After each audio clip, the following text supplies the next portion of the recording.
नमस्कार दोस्तों, आज से कई दशकों पहले ओशो ने फिलोसोफर जिद्दू कृष्णमूर्ति को 20वीं सदी का सबसे इंटेलिजेंट आदमी बताया था।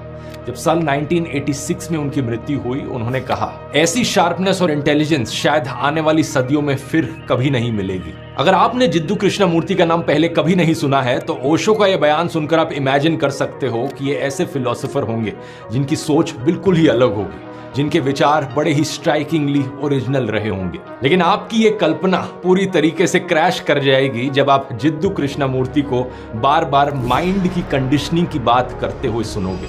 Our brains are conditioned. Whatever is conditioned is limited. कि कैसे हमारा माइंड बचपन से ही कंडीशनड है, हमारे विचार खुद हमारे नहीं है। You live in a particular culture. That culture shapes your mind through education, through economic conditioning, through various influences of propaganda, through the religious authorities and so on. Your whole mind is conditioned.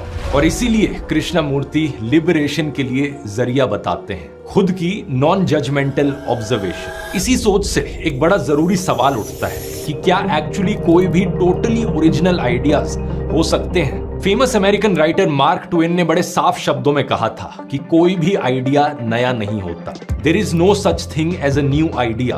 उनकी राय में ज्यादातर innovations जो लोग करते हैं, जो नई चीजें लोग सोचते हैं, वो हमेशा पुराने आइडियाज की, एग्जिस्टिंग आइडियाज की परम्यूटेशन और कॉम्बिनेशन से बनी होती है। उन्होंने इस पूरे क्रिएटिव प्रोसेस की तुलना एक मेंटल कलाइडोस्कोप से की। कलाइडोस्कोप जानते हो ना, एक इस तरीके का डिवाइस जिसके अंदर रंग बिरंगे कलर्स दिखते हैं शीशों की वजह से। उन्होंने कहा, क्रिएटिव प्रोसेस एक मेंटल कलाइडोस्कोप है जहां पुराने आइडियाज वही पुराने कलर्ड ग्लास के टुकड़े होते हैं जिन्हें हम घुमाकर नए और क्यूरियस कॉम्बिनेशंस बनाते हैं। आज के दिन बहुत से लोग आर्टिफिशियल इंटेलिजेंस की टेक्नोलॉजी को डाउन प्ले करते हुए कहते हैं कि एआई ओरिजिनल नहीं सोच सकता।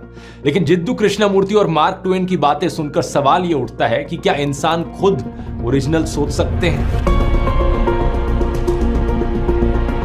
आप में से जिन्हें एआई का कोई आइडिया नहीं है, उन्हें बताना चाहूंगा कि एआई की टेक्नोलॉजी बुनियादी तौर पर काम कैसे करती है। इसमें बहुत सारा डेटा फीड किया जाता है, जैसे कि चैट जीपीटी में ढेर सारी किताबें, रिसर्च पेपर्स, दुनिया भर की इंटरनेट पर जो नॉलेज है, सब कुछ डेटा के फॉर्म में फीड किया जाता है और एआई उस डेटा की एनालिसिस और प्रोसेसिंग करके खुद से सीखता है।